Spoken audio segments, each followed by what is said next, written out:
Hello and welcome to LaunchLeft Podcast. I'm your host, Rain Phoenix. Today's very special guests are Paul Cantelon and LILI HAYDN with their record Lullabies for the Brokenhearted. Born soon after the loss of Angela McCluskey, our dear friend and Paul's dear wife of over 30 years. Angela was so singular and special as a person, and her loss left such a huge hole in the community that knew her and to those out there that listened to her music. She was generous, funny, gave great advice, incredible songwriter, her voice incomparable.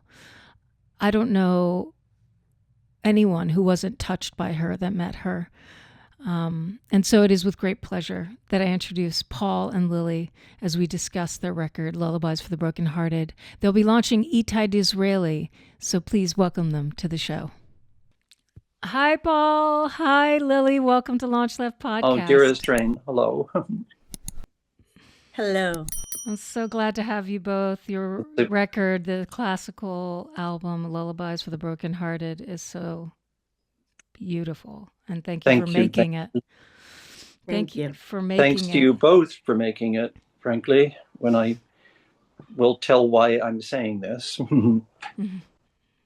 It's honestly, I feel like it was a record that had to be made. It was Spirit using us. I know that sounds airy-fairy, but it just came from so much love.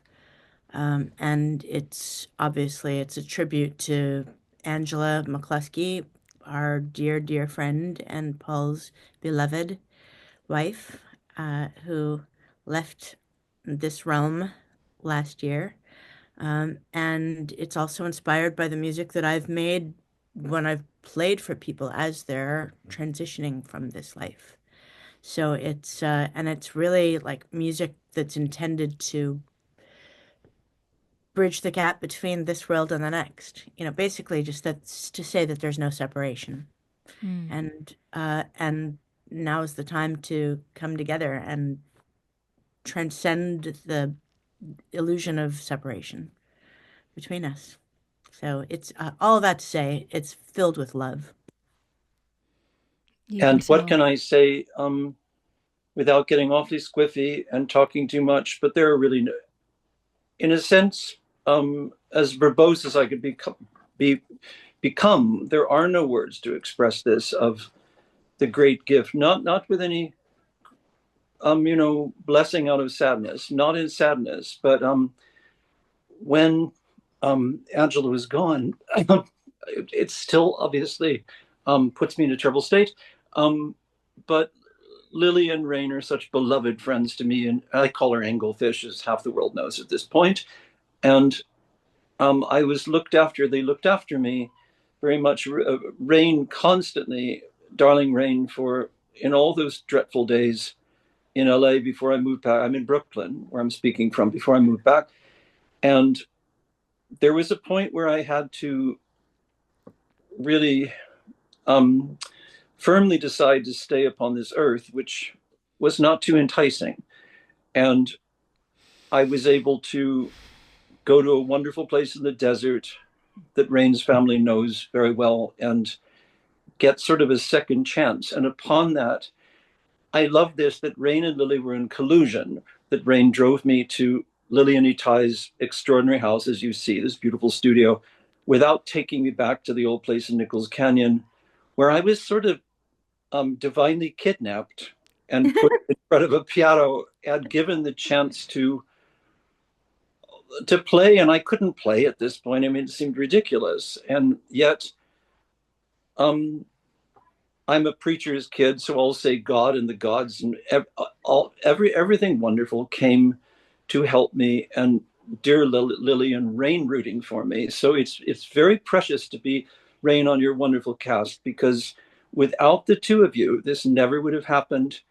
And I love the premise of it, which this music was to bring comfort to grieving, but also healing. And as Lili said so beautifully, to bridge the gap. But even now in preparing to come to LA, I've been of course, trying to practice the pieces and finding and immersing myself in this. And I do want to say this, but to anyone out there, and the countless ones that are in the same position, especially in this dreadful world now, where sometimes you think it's going to be something of great blessing is too painful, and you sort of run a mile and shirk it in bits. But when you take on the blessing with bravery, it can really, really help you. It's actually, the album has actually helped me personally the last few days. So that's a long speech, but I had to make a tribute to you both, to Rain's cast and Lili, who's like my baby kid sister. We're born on Christmas Day, the two of us, and we've played together for years, but this was something apart from all other music. So that's the end of my speech. Thank There. you, Paul. You're It was welcome. beautiful. So, Lili, why don't you tell us a little bit about, you know, how this came to be before you actually recorded it, or what was the sort of concept or impetus? I know you shared that it was about that liminal space between, this realm and the next and all of that, but more brass tacks, like what was that thing of like, I know what I'll do. I'll get Paul in a room. Just give us Mm. that lowdown. Uh, well, uh, I'll back up a little. So I lost my mom when she was only 54. And she was my other half, and Paul was with me for most of it. We would serenade my mom. She died of a brain tumor, and so she lost her language, and which was her connection to this world, but apparently it wasn't. She taught everyone around her that you could, how graceful and elegant and profound you could be without words even. And when she was on her deathbed and sort of in that liminal space, that place between places, I uh, heard a melody in its perfect formation, and I got my violin out and I played for her as she passed. Mm. And I always felt like these were the intervals, that the melody that she gave me to call her if I ever needed her, or if I ever needed to call in spirit, that I could play this. And it's not like, the most. It's not a weird melody. It's just a melody, but it felt like this is the password. And so I've played for, and once you go through something that's so uh, earth-shattering for, you're drawn, when you go through trauma, if you're you at least for me, I'm drawn to other people who are going through hard times. So I've played for, it's turned out to be 7 people as they've died. Mm. Um, this melody and other things, and then Paul and I have played for countless funerals, and we often say we do our best at funerals. Uh, Jocular aside, but it's quite. um, uh, Mm. but so it's sort of been a calling for me to, and when you're not afraid of death, you Mm. realize that there is this kind of sacred space that it's an honored place to be invited when that, I mean, it's a singular experience. Mm. And so I've felt like I this was one thing that I knew that I could do that would bring comfort, and that felt right in this world. And the more the world gets fucked up, and the more the music business turns into something that's like completely inhospitable for musicians and AI, and like, just as fucked up as the world is, and people getting kidnapped off the streets, like, how do you say, hey, buy my record, I got this new song, like, you just the thought of, I just got very, very cynical. But the one thing I felt like I could actually bring for offer, that I know is, righteous on some level, was this offering of this sacred offering. And I thought, I need to make an album of music that's coming from that singular place of intention. And then when Angela died, and I saw, Angela and Paul are my family. I mean, they always have been, especially after my mom passed. But even, the second we met each other, we were instantly, and I know everybody loves Paul and Angela. Oh, Um, goodness. everybody feels that they're their favorite people in the world. But they're really from, um, uh, Too sweet. but all of my adult life, I mean, my aesthetic, my choice in music, the way I like to decorate a room, the way like just all of it. So, and Paul is just, Paul and I have went, the second we played together, it was like one person playing. We had a group called Triptych. I know I'm going on. Forgive me if I'm rambling, Wonderful. but we had a group called Triptych with the wonderful Martin Tillman on cello, and we made a couple of albums with Triptych. But Paul and I never made a duet album, and we always talked about needing to Mhm. do that. But then when I saw he was literally dying of a broken heart, and it was c clear as a bell. Paul and I need to come together and use the gifts that we've been I'm given, so grateful. Good all heavens. in spirit, and share this music of this sacred intention And together. And I kept talking about it and with Paul, and he said yes, but he says yes to I pretty much didn't. everything. And I think he had no intention of doing it Well, I until didn't. Oh, uh, until I mean, it was just too painful to play because his whole world with Angela was around music. Right. But I knew that Angela would want this. And I knew that, and Angela, anybody who's listening who knew Angela knows that she was not one to take no for an answer. Um, aye, right. That's for sure. um, That one. and so it gave me the courage to insist. And I remember calling you, and you thought, you know, let him be, give him some space. And I said, yeah, that's not going to happen. This has to happen. Mhm. This has to. I just felt it in my bones. Oh, bless you. And you brought him over, and we put our compositions together, and we brought in an engineer who had also gone through wonderful Thomas Ross Johansson, Wonderful person. Yep. and he had also gone through some unspeakable personal loss. So he could feel the vulnerability. It was really important to me to have this be like a womb. So we recorded in our house instead of a proper studio. Had it been a proper studio, more important than anything to me was to be able to capture the vulnerability, to let it be a sacred womb space, and it be to let spirit come in and capture that. So often those are the private moments, and you get in the studio and then it becomes like the red light goes on and and you have to perform. This was not about performing. This was about flowing. Mhm. And I'm just it's so rare to capture that flow so delicately and with such reverence and vulnerability, and we did, and it's just and everybody who's heard it so far is, people are feeling the tenderness, and that's what we need. Right, I feel that that's what I need, and I feel like a lot of people need a tender hug right now, and this feels like that to me. Mhm. And I don't know if this is going to sound very hard to put into words in any language, but apart from the music, because I don't feel like you don't, I don't feel like it's ours. It was so miraculous.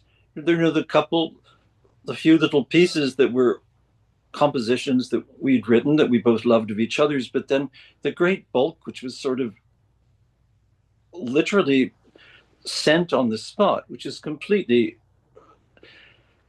that's not something I experienced. That was miraculous. But I did want to say this. So, impartially speaking, that having absolutely, as if I had nothing to do with sitting at the piano at all, of the special blessing it's been at the moment, because I've been now since Angela's birthday, which was February last. Of course, she was gone, in Brooklyn, and I've done a few things. I got to do the Tibet House concert and things that were lovely, little bits and bobs. But I haven't. Otherwise, I really did not play, and you both know this because you're such dear ones to me. This is quite something, and I don't think I haven't told either of you this, that since in the last days when I finally got up and started playing, it, it's absolutely nothing to do with me. The music, as I played it, started to heal me, you see. Yeah. And that's I am the son of a faith healer. Lots of things. He was the real deal when the spirit moved through him. I know the force of the other world. Angela used to say, for blind's sake, you could be in better shape than you are when you had so much spiritual life surrounding you. It was very funny. I know, and I'd still be like, oh, don't speak, bring me a gin and tonic, like hysterical. So it's really, really healed me. And then I wanted to say too, I don't know, I didn't prepare to say this at all. My wonderful brother Lee, who spends now his years, he's older than me. He looks younger, but he's older, and he's in Nigeria with women and their daughters. That's his great focus, and a school in Jaipur in India that he started. And he's a remarkable character. And he said to me the other day, I think he was quoting from Bonhoeffer, and he said, why, Bono, so thus, so why do we make such a big deal with birthdays and celebrate birth, but we do nothing to prepare for the exit? Like, we're terrified of it. And if we can start to understand this is part of life, I found that wonderful. And then, well, no, I don't have to be shy. You all know this. My beloved Russian cat that looked after me for 22 years, she was nearly 26 when she just passed away a few days ago. So I've been thinking about that, Yeah. And this album is for, well, it's not really, it was just sent from some space between spaces for we who thus transition. And just to suffice to say, Lili said it much too beautifully, and I can't add anything, but the music has actually most extraordinarily helped me as I start to play it, even if I never came to California or did anything, which I am, of course. But it helped me playing it, and I got over this hurdle of thinking, oh my God, I can't bear this. It's like, I can't really hear Angela sing, and yet I play Billie Holiday and stuff and then howl over it. But this actually started to help me. So thank God, and thank you to Extraordinary Ones for making it happen. Well, I have to say that it's thematically through my life been the things that are created out of a space of offering that I feel the most healing from myself. Oh, that's when lovely. You're not really going into it thinking of myself and what I want to do, and more like how can I help, and through that then experiencing a great inspiration or healing experience from it. Things like volunteering, things like writing a record specifically with that in mind, with an intention of helping. And you guys are totally speaking my language, because I think that talking about death and end of life and celebrating that is so important in our culture, which has often pushed it so far that nobody wants to ever look at it, but everybody dies. So it's like this strange thing, like people are ignoring this very factual thing for us, which is we all die, So I really love any subject or any artist that's broaching that, and it's something that I always try to imbue my work with. And so I'm so blown away by this record. And it has that, you can feel, like Lili was talking about, the sort of spirit of and the aliveness of the recording. It immediately goes kind of right into your heart, because it doesn't feel like produced or trying. It's all played live. There's no overdubs. You could feel that.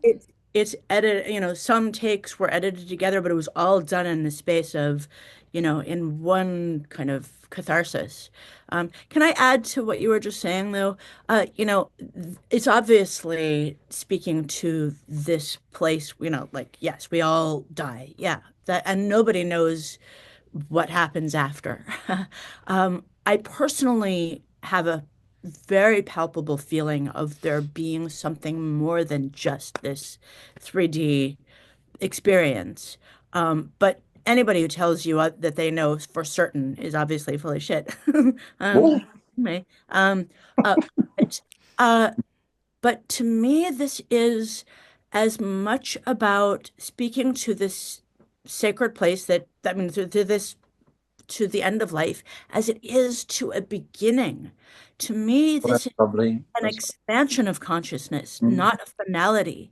To me, this is a, a, a connection to to me. The transmissions that I keep getting in my experience in this realm is that there's really that death is an illusion, Mm-hmm. and that we're just changing energy. Oh, that's Mm-hmm. wonderful. I love that. That it's that there's no separation between this world and the next. It just we don't see it, Mm-hmm.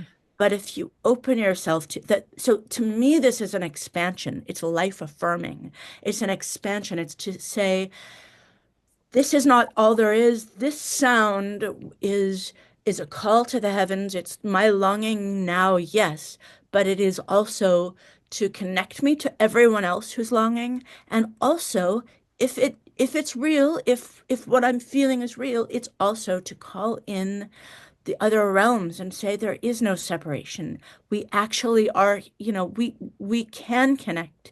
It's, it's an expansion of consciousness is really where I'm coming from. It's so Yeah. it's for me, it's not just death, the I love finale. that. It's an Amen. expansion. Yeah, I totally agree, and I love that. Couldn't agree more. I think my point was that just even the awareness that we're going to die, that first, the awareness piece, you have to have that before you're able to see there For is no sure. separation between. And I Yeah. think culturally in the United States, we try to avoid even that awareness. So So true. I Yeah. Sure. completely agree with your point. I think I was just making that point that it's so wonderful to hear of other artists that are speaking to this kind of full connection, but because it's waking people up even to the awareness that they're dying, Yeah. So Encourage. I'm always encouraged by that for sure. I'm going to ask you both as specific. I want to start with Paul because I do know of his interesting early connection to music. I want to ask the question I ask everyone is how did music find you, Paul? Well, with all shyness a part of my ancientness, it was in the 60s in Zurich, in Switzerland. And my father, as I mentioned, was a faith healer. He was also a sort of romantic financier that was consulted in bits. So he was lecturing. I will tell this. I rarely tell it. It's like everything that's so preciously spoken of today. There are often things that one doesn't speak of, but I'm going to make a codicil just slightly for a second and say, I want to make an homage to Rain, who has had a ministry in her art and her life to us personally and to countless ones and through her voice. And praise the Lord for you and all the gods, because you have an extraordinary ministry. And so there. So daddy's ministry aside, I just want to make that tribute to while I am peering through my sunglasses and don't want to forget. So this that I rarely speak of, this is the 60s, and daddy was lecturing in the stock exchange hall in Zurich, and they were quite mad parents, and we never had minders or certainly not babysitters or anything. So I was on the back row of the stock exchange hall, and obviously too young to, well, it was never a point of great interest to me, this like the high finance world, or, he wrote books like The Day the Dollar Dies and these big blockbusters and New Money or None, things like this. So Daddy was speaking. I mean, it was fun. He was certainly a fun, dramatic creature to watch, but I was bored. And there was a tiny woman. I'll say just so because I can't even express it later in this, I'll be as quick as I can. Um, this was a being of joy, of enormous ebullience, and a real firecracker. And her name was Rosie Birchinger, which is seemingly a Swiss name, and which there's a longer story. And she said to my parents, who are always so, it's just hilarious in the modern age, that she said, yeah, he is very bored. And I could take him to, she had the best music store in Zurich called Birchinger Music. And my parents, I mean, it's amazing in this day of age, mother and daddy said, oh, of course, take him. It's fine. but they didn't know her. How And old I were you? seven, six or I was 67, and she whisked me off. And this shop was like something out of a. I've not seen the Harry Potter stuff, but like it's some Dickensian, like the most perfect shop of like old wood and great beauty and all these violins. And it was a lute. It was a string of a violin, cello, viola shop. But she started to delicately play me. It started with Pergolesi and then to Beethoven on an LP player and show me little scores, and I lost my heart to music. That's what happened. Mm. And she became my best friend. To this day, I miss her, Mm. Rosie. And Rosie was a perfect name for her. So years later, Mhm.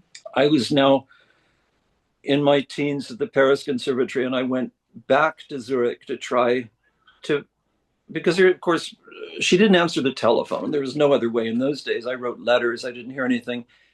And the shop was, and I won't get all squiffy and make big mess behind my dark glasses telling you this, because I think it's important of the human spirit, which this wonderful try conversation between three, I forget, I don't know the term for that, but the trialogue is about. I went back to Berchinger Music, and it was boarded up, and a very stalwart Swiss lady came out and said, "Yeah, you're looking for Rosie. She is gone." And of course I was horrified. I was like 17 now, and she said, "But you know what she went through and overcame." And I said, "What?" And I'd always noticed that her beautiful little hands were sort of curved inwards. But as a kid, I mean, she was larger than life. I thought nothing of this, and it was not really an impediment. And she said, "You know, Paul, she was the concert mistress of the Dresden Orchestra. And in Auschwitz, they broke her hands. And she never played again. And yet her spirit was enormous. So I was so lucky that she was my mentor, Mm. this woman who survived those horrors and never lost her spirit. Mm. So that's Beautiful. much too long of a tale, but I'm So glad. beautiful. I I actually didn't know that story. I thought you would tell a different one, but that's the no, real I, I, earliest. That's exactly what I asked you, is when did it first find you? mhm. So that's beautiful. And Lili, can you share how music first found you? My mom used to joke that I learned to play violin in the womb, and it was very irritating. Um, my mom was a singer-songwriter, and she used to, and she had a band when I was growing up. But I found a cassette tape of her singing a song, and then make like like this little gurgling baby in the background, and her Oh, uh, and of course I've lost the tape. I have oh, pooh. about her going, Lily, mwah! Um, Oh, and then going back to her playing music. So she was just always playing music. She said she used to play music, Mendelssohn and the Moody Blues, when she was pregnant with me. Um, incredible. and actually, there's a great story of she was a comedian, stand-up comedian, and she was the first woman to perform at the Comedy Store, in addition to being a wonderful singer-songwriter. But she was when she was pregnant with me. She was asked to open for some big rock band, and she went on stage, and she was hugely pregnant, and she said she should. I think my milk is coming in or something. And the audience, it was like 10,000 people, and the audience had started chanting, "Go home, go Oh, home honey. now." Oh, wonderful. And she was booed off stage. She came back and triumphed over it, but she Whoa. said she felt that immunized me from stage fright. Uh, so, which I think it probably did, because I have definitely um, triumphed over some large, daunting audiences. But I had a dream I could play violin when I was 7, and but I've always been quite petite. And they didn't have a violin small enough for me in the school orchestra, and they wouldn't let me in. So, and I remember my mom picked me up from school, and I was crying, and I told her that, and we didn't even go home. She drove me right to a music store, and we rented a violin.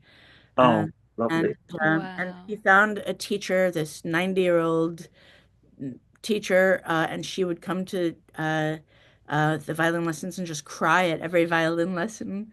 And the day that I got my violin, she wrote a song in G major, which probably most anybody who's watching this will probably have a relationship with G major.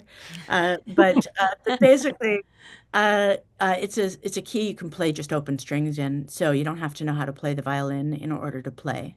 It was a beautiful beautiful song called Mama's Pride.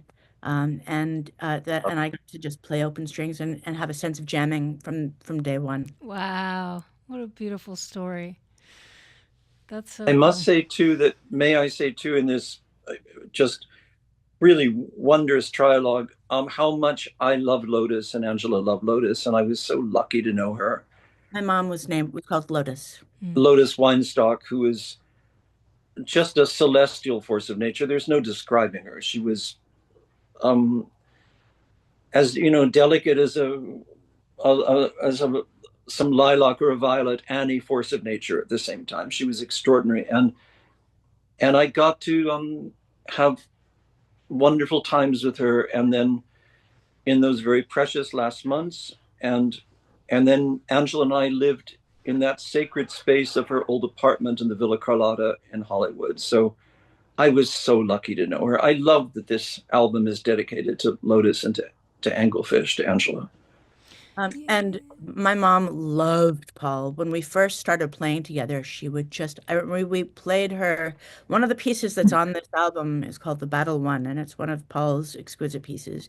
I remember playing that for my mom, and she literally collapsed in a sob into the piano and just said, "Oh my God, this is so beautiful." That's very sweet. She was so wonderful. Just could not. I mean, she would between if there is a heaven, my mom and Angela are just cheering. They're just so like, for fuck's sake, for like, finally. Hi.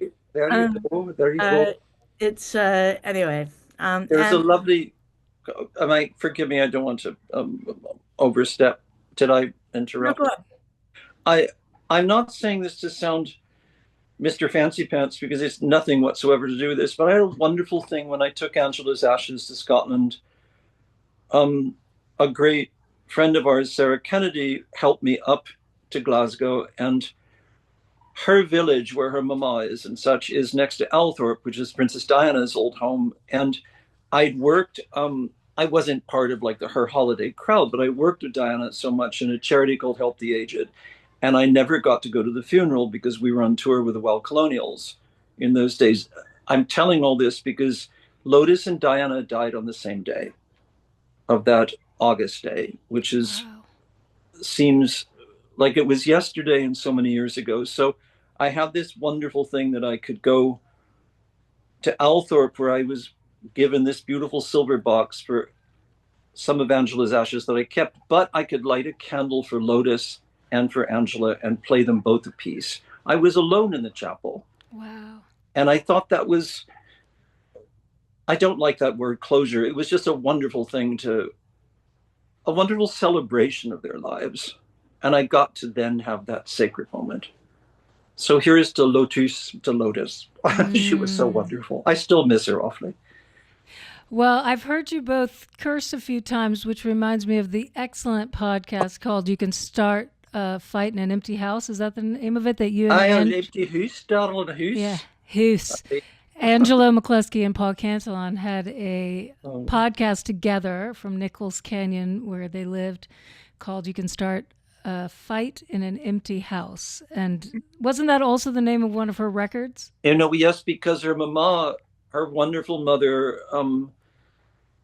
she lost her extraordinary parents. And good heavens, they looked like Paul Newman and Ava Gardner, and they were wonderful characters. But Mary, her mom, was gone in her early 40s, and it was just, Angela used to say, she used to tell this story that she was in convent schools, and she was a wonderful lapsed Catholic in time, and the most spiritual being on earth, as we all know. But her mom, she said, she came to my open day, which is the same as like enrollment or bits here. She came to my open day wearing white go-go boots and purple hot pants and a great big hat. And I was so like that. every head was spinning. Mary was such a great character. And she used to say, "I look at me, for fuck's sake, I've turned into her," which is so cute. But yeah, so her mom, oh, that was a long ramble, you poor things. Her mom used to say to her, "All right, darling, you can start a fight in an empty house." So that was where it came from. Ah, beautiful. Um, That's anyway. Go listen to it. It's out there for those of you listening and watching. It's it's still quite there. a delight. Yeah. Well, you all, shall we bring in Itai Disraeli, Oh, wonderful. I'd love to see. your launched artist, as it were? So he's actually been he's on his way back to his so Itai, Oh, Itai. he's about to join us. Itai is a brilliant bass player Wonderfully. and multi-instrumentalist and composer, and also my paramour, my husband. So, a glorious couple, the two of you. And my mom would have loved him Oh, so that's much. for sure. Yeah. She would have, and in fact, anytime I get sort of wistful about the fact that, she didn't get to meet him, I hear a voice say, "Meet him, I found him for you." Well, first of all, Rain, thank you for having me on your podcast. And Lily and Paul, thank you so much for choosing me to be your launch artist. I'm feeling honored and so thank you very much. I really appreciate it. And I also want to say that I've had personally some deep spiritual things occurring to me as a result of listening to your record, Paul and Lily. I mean, I've had deep spiritual experiences with those pieces. So I'm really grateful that you made this record and it's out to the world. It's really, World. everybody go and listen to it. It's an amazing record. With regards to my music, the record, all the music is done. It's still, final touches of a few mixes and finals, but in terms of the music is all done. And as Lily was saying, and it's interesting, because I was thinking about what you guys were speaking about. And one of the things that I've learned from my teacher, Thich Nhat Hanh, is that, we say birthday, assuming that life starts at birth, but in truth, we were there before we were born. We were there in our mother before that we were in our father and mother before that we're. So really, there's no birthday, where there's really is a continuation day. Oh, it's wonderful. And in fact, the truth is really only life. There's different ways of life. And it's kind of, you can say, well, we live in that, we live with God, to use another, and then we sort of come here and we have this exit point, we know about this. I mean, there's entrance point, we all celebrate this, and then there's like little time we get to do something within this exit point. And then we go back to this thing and figure it all out and maybe come back again, whatever. So I think that the idea that there's a continuation day. Oh, that's lovely. Continues, and we just have to learn to see, because we get so attached to, we look, so we forget to see deeper. Maybe we can see that, like you guys, it is all connected. It is a connection between us that is ongoing. We just have to learn how to see and how to feel it. So when you guys were speaking, it kind of made me think about this. And with my music, I think we all live to be in a place where we are really get out of the way and finally let this thing come through us. And this record, I feel that this is what I'm offering. It's really the moments where I'm completely, there's no Itai anymore, really. It's just whatever comes through me. Beautiful. Technically, it's all played live. It's all played on one bass. Sometimes different basses, but one bass. There's no guitars, there's no synthesizers, there's no drums. It's just one bass. And my ethos is that in that I'm kind of like a jazz player. You have to play it live. You have to actually make it all come through you and be honest about it. Warts and all. It's what Spirit said through me. Of course, now we start editing, make sure that the stuff the Spirit said, the nonsense the Spirit said we're going to leave out. But in essence, really, I have so much material, Rain. I have really probably enough material for about 4 albums right now. I'm not going to release all that right away. I'm probably going to release one song at a time, because my songs are also, I'm not trying to make them verse chorus. They're not 2.5 minutes long. My whole idea, there's no restrictions here. It's Spirit talks, and I'm listening and getting through me the best way I can, and hopefully give it to you, and hopefully that comes through. So that's kind of what we're looking at. Amazing. And I want to say another thing about Lily in here, because Lili is an engine of goodness, not just for herself or for Paul, but for really everyone that she meets. That's Lili is the true engine that supports so many beings, artists, people. And I don't know if she always gets enough credit for this, but I want to say this because Lili helped me mix this record. And she gave me like some of her special juice on it, which only made it better. And so she's maybe small, but she's mighty, and I love her playing on this record. I mean, she's not playing on this one, but I love her playing on this record. And I feel that as artists, look, we live in a world of a lot of darkness. It's not the lie, it's true. I think each of us is a little point of light. And I think when we are connecting, we actually connect those points of light and continue to, and sometimes when you're a ship in a sea, all you need is one point of light somewhere to get you back home. lovely. It's lovely to say that. So Yeah. I'd like to believe that this is what we are. I know that that's what you are, Rain. I know that's what you are, Lili. I know that's what you are, Paul. And I'm happy to be in part of this sacred communion because we need this. And I think sometimes, look, I come from a much more radical background in terms of like fighting the powers that be, so to speak. But one of the things that I've come to now is to realize that the sound is stronger. The depth in the sound is stronger than the shouted words that mean nothing. Oh, that's On the lovely. barricades and being able to be someone that they shoot at you, they can shoot you, but they cannot shoot your ideas. They can't shoot your mind. They can't shoot your sound. And I think that in sound, there's power, like Paul was saying, it's the power of God is in sound.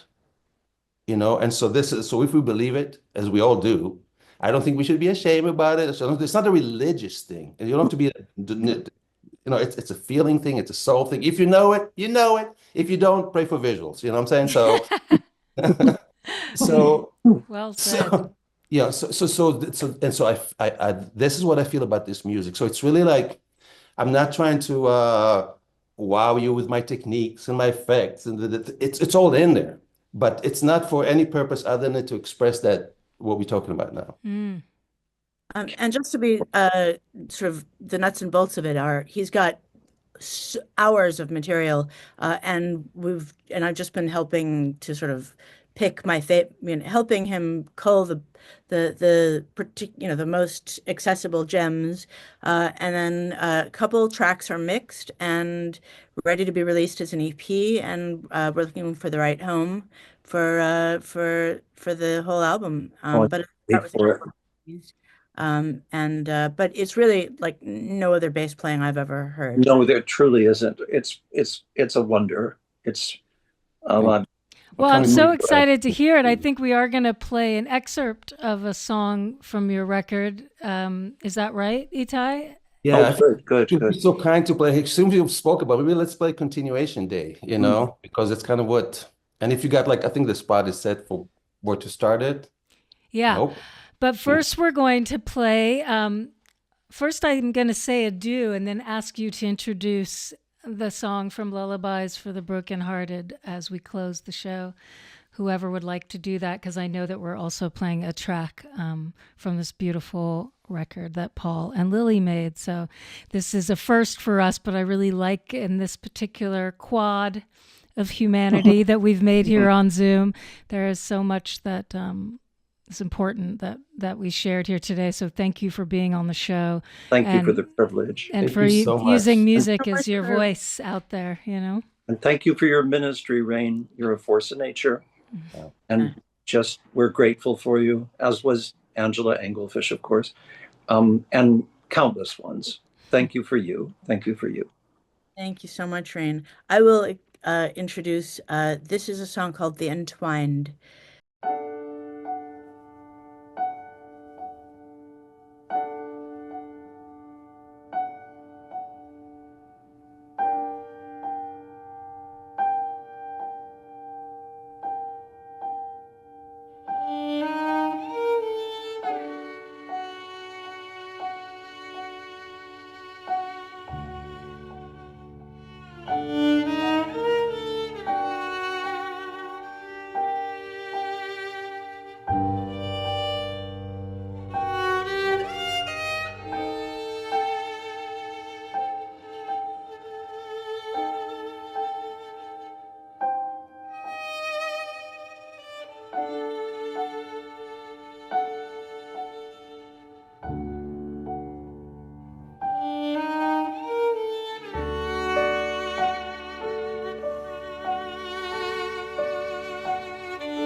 LaunchLeft aims to create an intentional space that highlights and empowers all artists for whom radical creativity is not a choice, but a necessity. LaunchLeft begins with music, but its ultimate aim is to launch left-of-center artists in all creative fields.